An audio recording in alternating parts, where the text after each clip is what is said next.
শুভ সকাল প্রিয় শিক্ষার্থী, তোমরা কেমন আছো? নিশ্চয়ই ভালো আছো। আজকে তোমাদের যে অণুজীব অধ্যায়টি শুরু করেছিলাম, তো অণুজীব অধ্যায় থেকে ভাইরাসটি পড়ানো শেষ হয়ে গেছে। আজকে তোমাদের আচ্ছা, তাহলে দই, টক দই। হ্যাঁ, তোমরা অনেকেই জানো যে টক দইয়ে কি থাকে, ক্ষুদ্র ক্ষুদ্র অণুজীব থাকে। টক দইকে দইয়ে যে পরিণত করে এর ভিতরে কি থাকে, তাই না? কৌতূহল অনেক থাকে যে টক দই নাকি কি পোকার মতো দেখা যায়, তাহলে এগুলোর নাম কি? এগুলোর নাম হচ্ছে ব্যাকটেরিয়া। তাহলে আজকে তোমাদের পাঠ ব্যাকটেরিয়া। ব্যাকটেরিয়া কি এবং এর গঠন। ব্যাকটেরিয়া কি এবং ব্যাকটেরিয়ার গঠন। আজকের পাঠ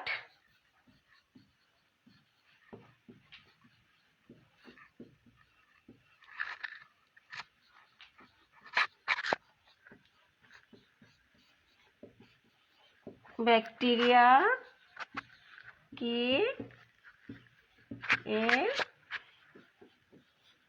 গঠন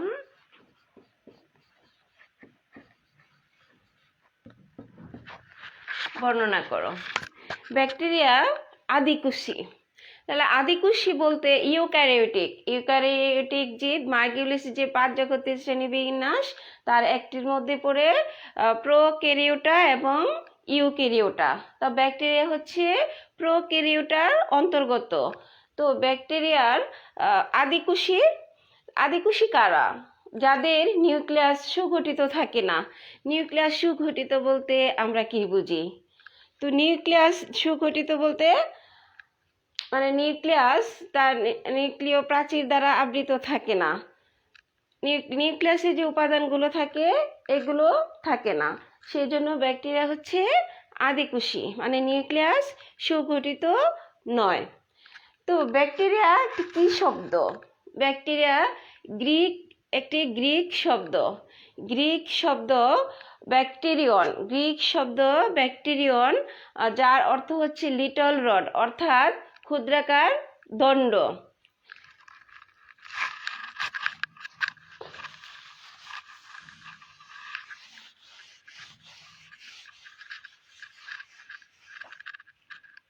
তাহলে গ্রিক শব্দ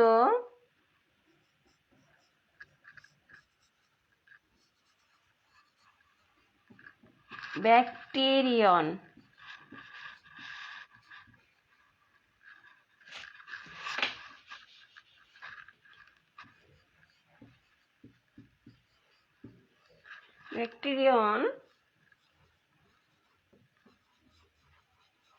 তার অর্থ হচ্ছে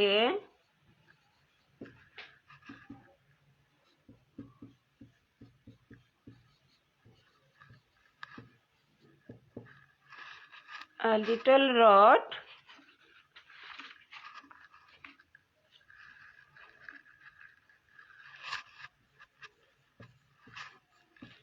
ক্ষুদ্রাকার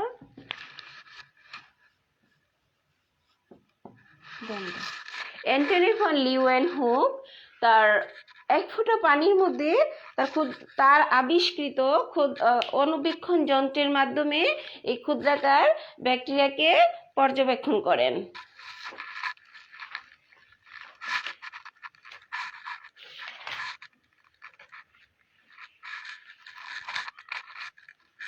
তাহলে ব্যাকটেরিয়া কি? ব্যাকটেরিয়া কাকে বলে?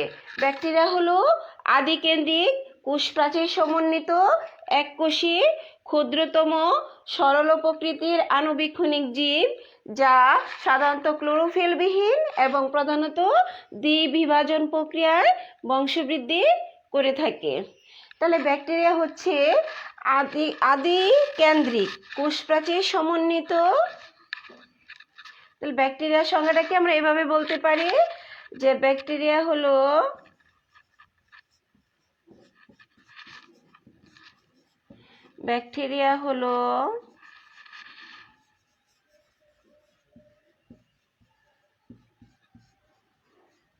আদিকেন্দ্রিক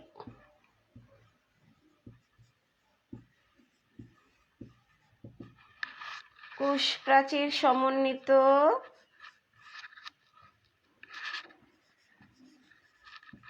এককোষী ক্ষুদ্রতম সরল প্রকৃতির এককোষী ক্ষুদ্রতম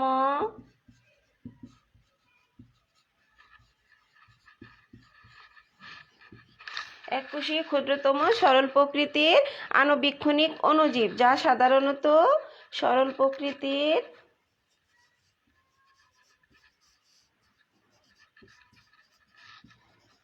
আণুবীক্ষণিক অণুজীব, যা সাধারণত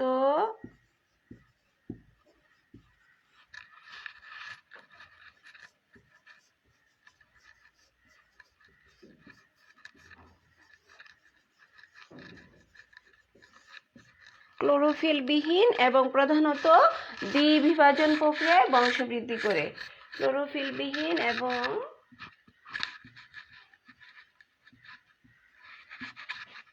প্রধানত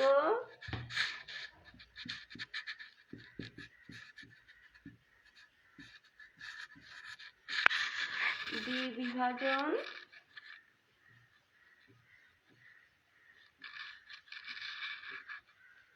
প্রক্রিয়ায় বংশবৃদ্ধি করে। তাহলে ব্যাপক অর্থে ব্যাকটেরিয়া বলতে আর্কিব্যাকটেরিয়া, তারপরে ইউব্যাকটেরিয়া মানে প্রকৃত ব্যাকটেরিয়া, সায়ানোব্যাকটেরিয়া, অ্যাক্টিনোব্যাকটেরিয়া ইত্যাদি গ্রুপকে বোঝানো হয়। বর্তমানে মাইক্রোপ্লাজমাকেও ব্যাকটেরিয়া হিসেবে ধরা হয়। তাহলে মাইক্রোপ্লাজমা হচ্ছে ক্ষুদ্রতম একটি ব্যাকটেরিয়া। তাহলে ব্যাকটেরিয়ার সংজ্ঞাটাকে আমরা কিভাবে, গ্রিক শব্দ ব্যাকটেরিয়া, যার অর্থ হচ্ছে লিটল রড বা ক্ষুদ্রাকার দণ্ড। ব্যাকটেরিয়া হলো আদিকেন্দ্রিক কোষ প্রাচীর সমন্বিত এককোষী ক্ষুদ্রতম সরল প্রকৃতির আণুবীক্ষণিক অণুজীব, যা সাধারণত ক্লোরোফিলবিহীন এবং প্রধানত দ্বিবিভাজন প্রক্রিয়ায় বংশবৃদ্ধি করে থাকে। তাহলে ব্যাকটেরিয়ার সংজ্ঞাকে আমরা এভাবে বর্ণনা করব, তোমরা এভাবে ব্যাকটেরিয়ার সংজ্ঞাটা শিখে নিবা। তাহলে ব্যাকটেরিয়া কোথায় পাওয়া যায়? ব্যাকটেরিয়া নেই এমন কোনো স্থান নেই, সর্বত্রই ব্যাকটেরিয়ার বিচরণ।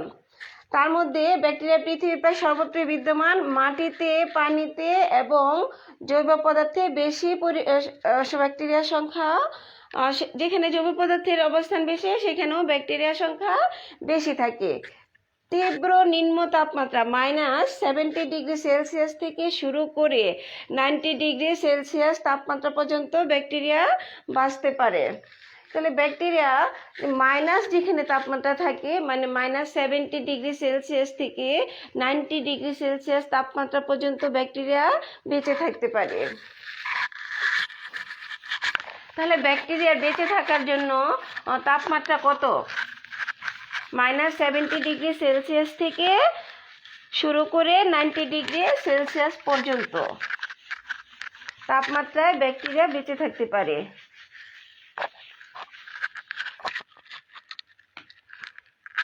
-70°C থেকে আপ টু 90°C তাপমাত্রা পর্যন্ত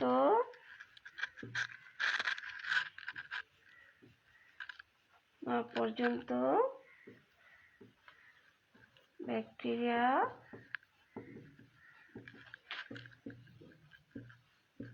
বেঁচে থাকতে পারে। ব্যাকটেরিয়া সর্বত্র, মানুষের ত্বক এবং অন্ত্রে ব্যাকটেরিয়া সর্বত্র বসবাস করতেছে। মানুষের ত্বক এবং অন্ত্রে ব্যাকটেরিয়া সর্বত্র সব সময় অবস্থান করে। তাহলে মাটির গভীরে এবং বায়ুস্তরের অনেক উঁচুতে ব্যাকটেরিয়ার সংখ্যা কম। মাটির অনেক গভীরে এবং বায়ুস্তরের, তোমরা জানো বায়ুমণ্ডলের যে স্তরগুলো আছে এই স্তরের অনেক উপরে ব্যাকটেরিয়ার সংখ্যা অনেকটাই কম। তারপরে বায়ুর উপস্থিতি এবং অনুপস্থিতিও ব্যাকটেরিয়া বেঁচে থাকতে পারে। আবার ব্যাকটেরিয়া উদ্ভিদ এবং প্রাণী দেহে পরজীবী হিসেবেও বসবাস করে। পরজীবী, মিথুজীবী এগুলো কি? পরজীবী হচ্ছে কি অন্যের বসবাস করে এবং অন্যের উপর আশ্রয় গ্রহণ করে সে বেঁচে থাকে, সেগুলো হচ্ছে পরজীবী। পরজীবী পর অন্য, আর জীবী হচ্ছে বেঁচে থাকা, তার মানে অন্যের উপরে নির্ভরশীল হয়ে এরা বেঁচে থাকে। তো ব্যাকটেরিয়া হচ্ছে একটি পরজীবী অণুজীব।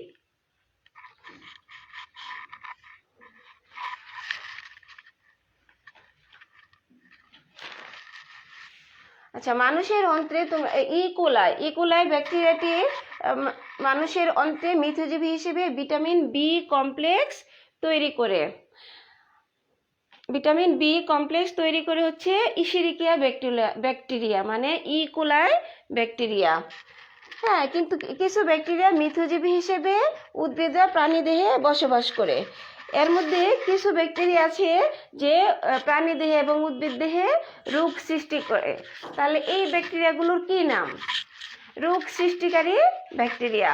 তাহলে উদ্ভিদ দেহে রোগ সৃষ্টিকারী ব্যাকটেরিয়া হচ্ছে জ্যান্থোমোনাস অ্যাগ্রোব্যাকটেরিয়াম,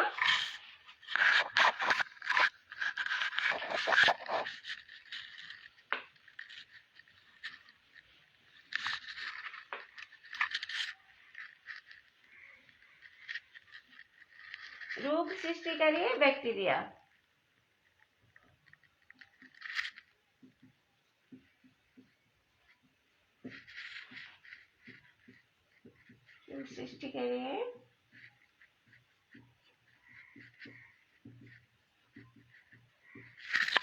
সৃষ্টিকারী ব্যাকটেরিয়া। প্রথম উদ্ভিদ দেহে রোগ সৃষ্টিকারী ব্যাকটেরিয়া, উদ্ভিদ দেহে।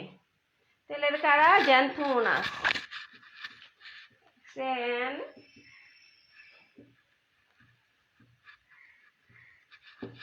এই যে উদ্ভিদে রোগ সৃষ্টিকারী ব্যাকটেরিয়াকে আমরা ইংরেজিতে লেখার চেষ্টা করব। জ্যান্থোমোনাস এবং অ্যাগ্রোব্যাকটেরিয়াম।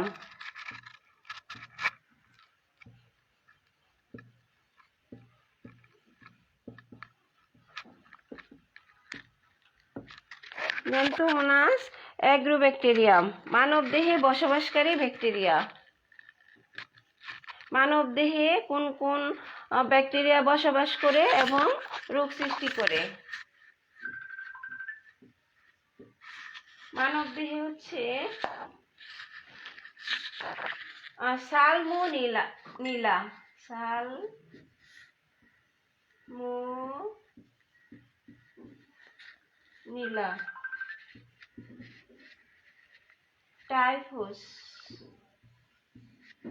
টাইফুসা, আর আছে mycobacterium tuberculosis.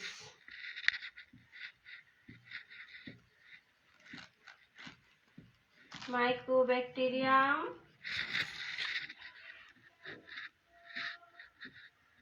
Tuberculosis. Bacillus anthracis. Bacillus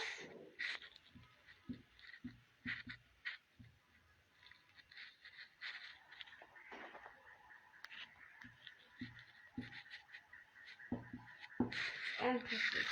তারপরে যক্ষা রোগের জন্য দায়ী ব্যাকটেরিয়া,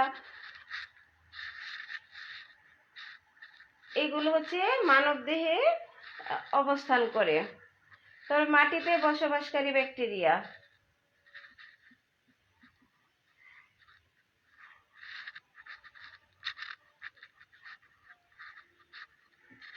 উদ্ভিদ দেহে রোগ সৃষ্টিকারী ব্যাকটেরিয়া, মানব দেহে হচ্ছে মানব দেহে অবস্থানকারী ব্যাকটেরিয়া, আর হচ্ছে মাটিতে অবস্থানকারী ব্যাকটেরিয়া। মাটিতে অবস্থানকারী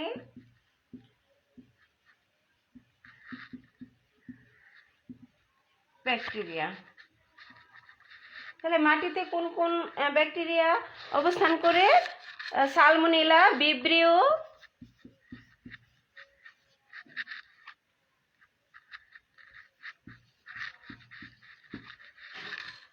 সালমোনেলা, তারপর রাইজোবিয়াম,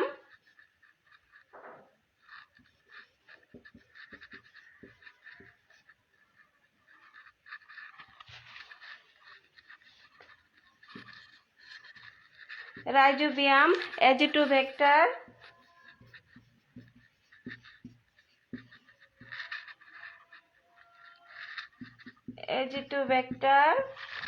বেসিলাস,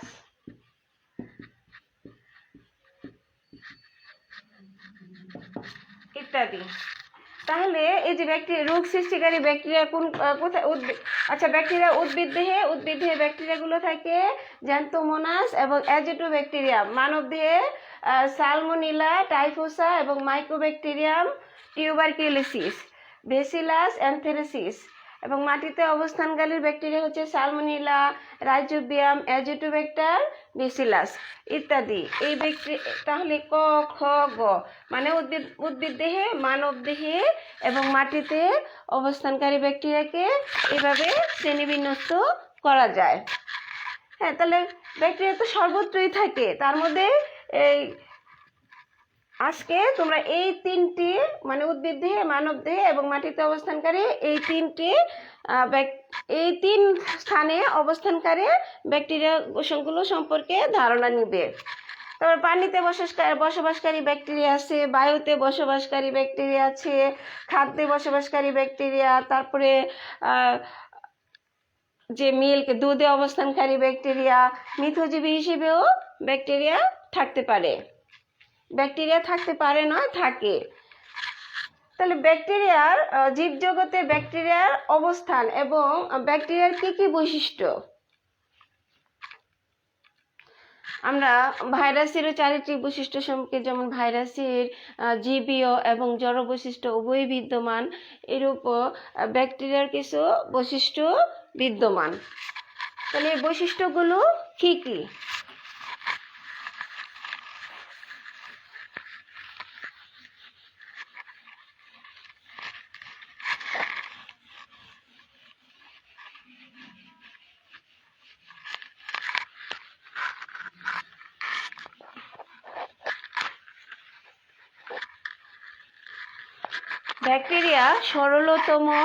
ব্যাকটেরিয়া সরলতম কোষীয় জীব এবং সবগুলোকে এককোষী।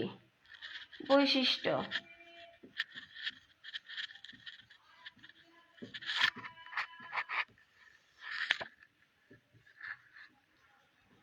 ব্যাকটেরিয়া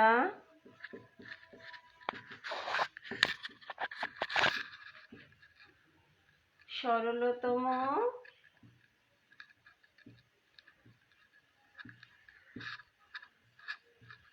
এককোষী জীব, অতি ক্ষুদ্র এবং আণুবীক্ষণিক।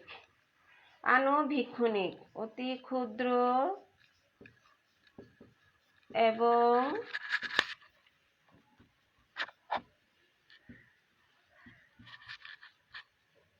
আণুবীক্ষণিক।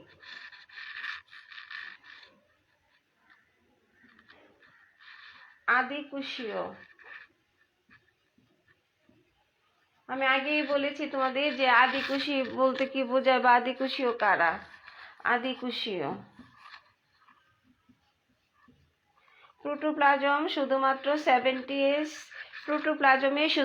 70S রাইবোজোম আছে।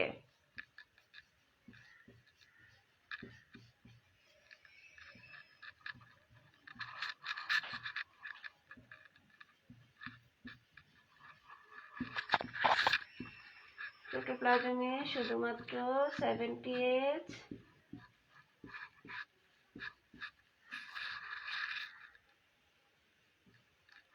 রাইবোজোম আছে। কোষ প্রাচীরের প্রধান উপাদান হচ্ছে পেপটোডাইগ্লাইকেন এবং মিউকোপেপটাইড। কোষ প্রাচীরের উপাদান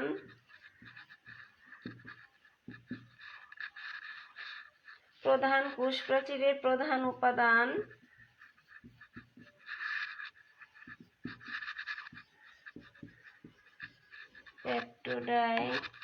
পেপটোডাইগ্লাইকেন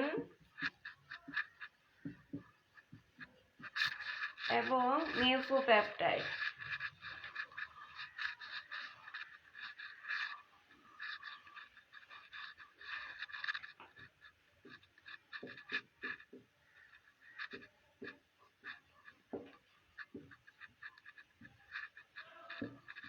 মিউকোপেপটাইড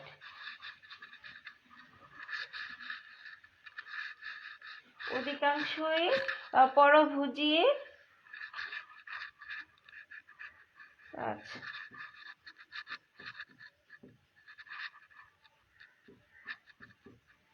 অধিকাংশই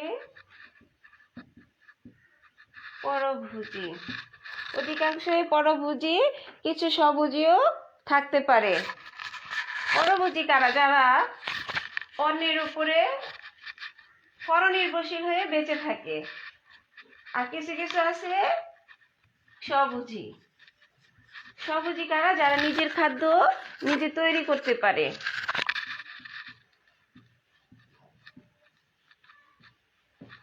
কিছু কিছু আছে স্বভোজী।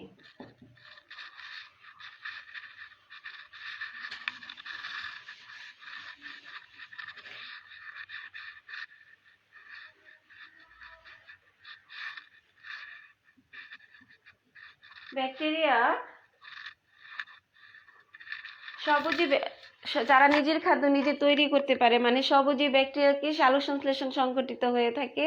তো আমরা জানি যাদের দেহে ক্লোরোফিল থাকে তারাই তো সালোক সংশ্লেষণ প্রক্রিয়ায় অংশগ্রহণ করে। তো কিছু কিছু ব্যাকটেরিয়া এরকমও আছে। তো এরা মুক্ত অক্সিজেনের উপস্থিতি এবং অনুপস্থিতিতে শ্বসন সম্পন্ন করে থাকে। আরেকটি বৈশিষ্ট্য হচ্ছে, যেমন কিছু আছে অ্যারোবিক এবং অ্যানারোবিক। যারা বাতাসের সাহায্য ব্যাকটেরিয়া বেঁচে থাকতে পারে, আবার কিছু অক্সিজেনের উপস্থিতি এবং অনুপস্থিতিতেও বেঁচে থাকতে পারে। তাহলে এটা খুব একটা মোস্ট ইম্পর্টেন্ট বৈশিষ্ট্য, তাই না? তাহলে এরা মুক্ত। কিছু কিছু ব্যাকটেরিয়া এরা মুক্ত অক্সিজেনের উপস্থিতি বা অনুপস্থিতিতেও বেঁচে থাকতে পারে। এরা মুক্ত অক্সিজেনের উপস্থিতি এবং অনুপস্থিতিতেও বেঁচে থাকতে পারে।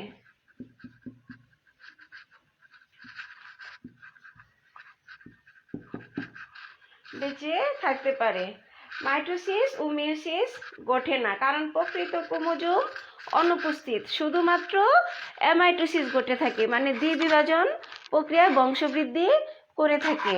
তাহলে কোষ বিভাজনের যে প্রক্রিয়া, যে মাইটোসিস কোষ বিভাজন এবং মিয়োসিস কোষ বিভাজন, এই বিভাজনগুলো ব্যাকটেরিয়াতে সংঘটিত হয় না, শুধুমাত্র অ্যামাইটোসিস প্রক্রিয়া সংঘটিত হয়।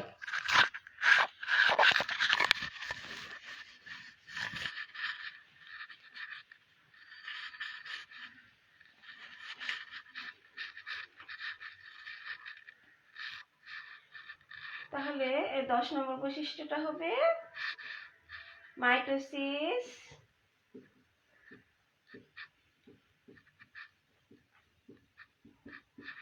ও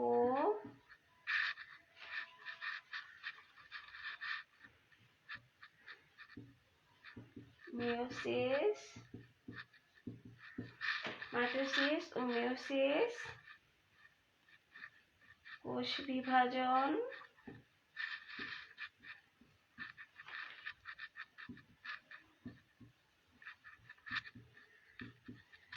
সংঘটিত হয় না, শুধুমাত্র অ্যামাইটোসিস কোষ বিভাজন ঘটে থাকে। অজৈব লবণ জারিত করে শক্তি সংগ্রহ করতে পারে।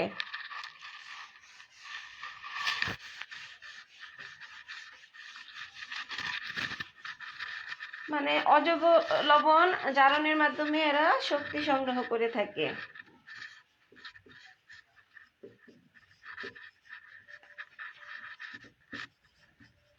অজৈব লবণ জারিত করে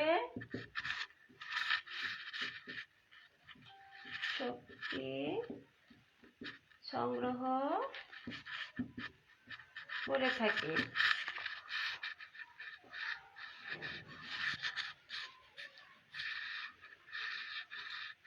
কিছু কিছু ব্যাকটেরিয়া ভিটামিনও সংশ্লেষণ করতে পারে।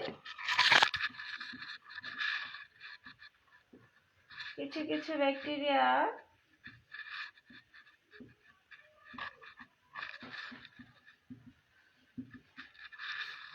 ভিটামিন সংশ্লেষণ করতে পারে।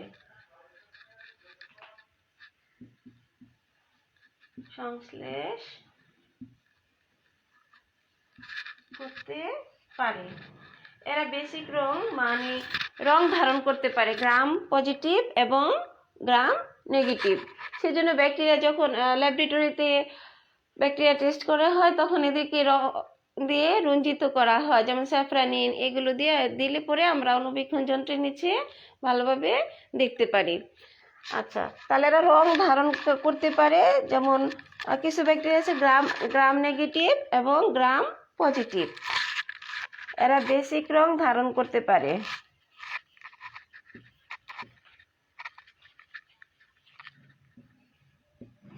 বেসিক রং ধারণ করতে পারে।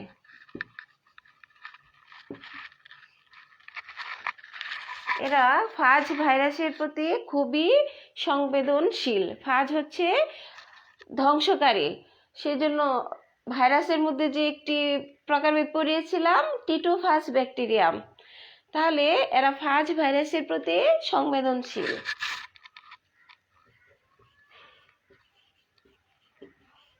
এরা ফাজ ভাইরাসের প্রতি সংবেদনশীল। তাহলে এই যে 15টি বৈশিষ্ট্য, এই 15টি বৈশিষ্ট্য তোমরা ভালো করে পড়ে নিবে।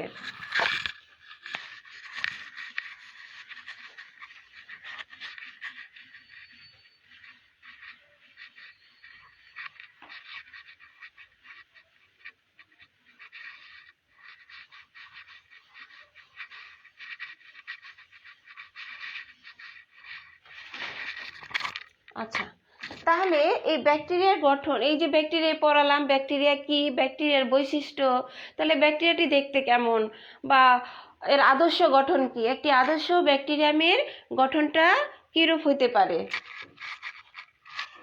বা কি কি অংশ নিয়ে গঠিত। একটি আদর্শ ব্যাকটেরিয়া কি কি অংশ নিয়ে গঠিত? প্রথমে হচ্ছে কোষ প্রাচীর। একটি ব্যাকটেরিয়ার কোষ প্রাচীর থাকে। ক্যাপসিউল, কোষ আবরণ। হ্যাঁ, অনেক ব্যাকটেরিয়া কোষ প্রাচীরকে ঘিরে পলিস্যাকারাইড বা পলিপেপটাইড দ্বারা একটি স্তর থাকে, এটি হচ্ছে ক্যাপসিউল। থাকে flagella,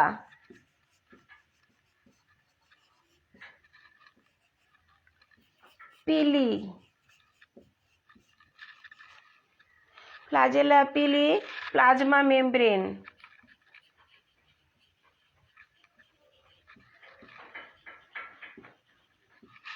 plasma membrane, mesosome.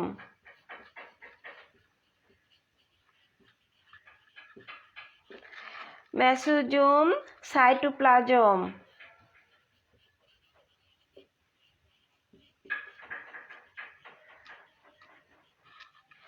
Cytoplasm, ribosome. তাহলে কোষ প্রাচীর, capsule, flagella, pili, plasma membrane, mesosome, cytoplasm, এই অংশগুলো নিয়ে একটি আদর্শ ব্যাকটেরিয়া গঠিত হয়।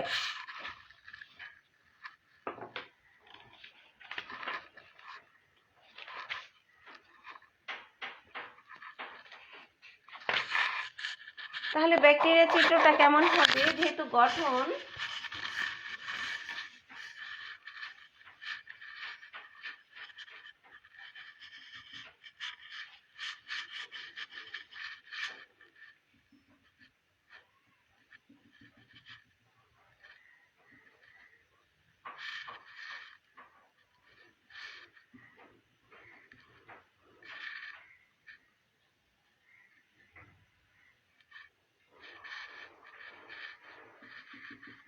এর বাইরে থাকবে একটি ক্যাপসিউল।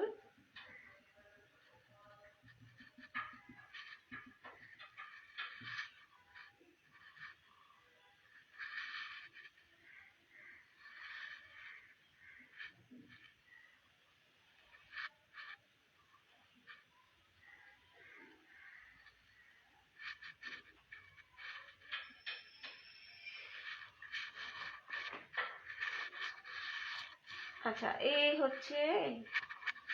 এগুলো হচ্ছে ফ্লাজেলাম, আর এই যে এগুলো হচ্ছে পিলি।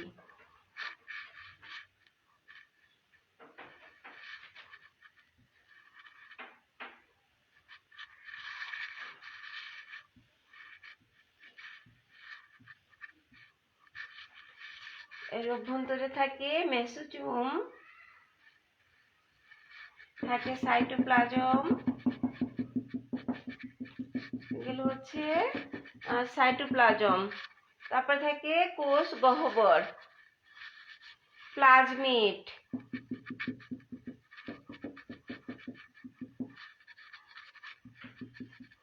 থাকে কোষ প্রাচীর। তাহলে দেখো, মিলিয়ে দেখো, এই যে এটি হচ্ছে কোষ প্রাচীর, এটা হচ্ছে ক্যাপসিউল, এটা হচ্ছে ফ্লাজেলা। তারপরে এই যে ছোট ছোট এগুলো হচ্ছে পিলি, এগুলো হচ্ছে পিলি। এই যে এটা হচ্ছে মেসোজোম, এই যে ঘন, এগুলো হচ্ছে সাইটোপ্লাজম। হ্যাঁ, আর এই যে ভিতরে যে স্তরটা দেখতে পাচ্ছ, এটি হচ্ছে কোষ ঝিল্লি। কোষ ঝিল্লি বা এই যে প্লাজমা মেমব্রেন, কোষ ঝিল্লি বা প্লাজমা মেমব্রেন,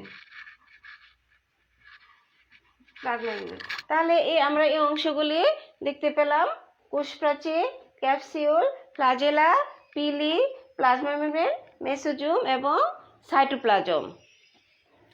আমি তোমাদের পরবর্তী ক্লাসে এই যে এই উপাদানগুলোর বর্ণনা দিয়ে দিব।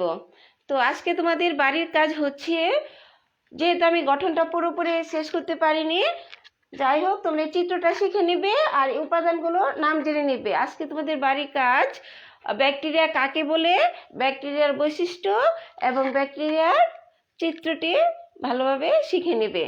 ধন্যবাদ।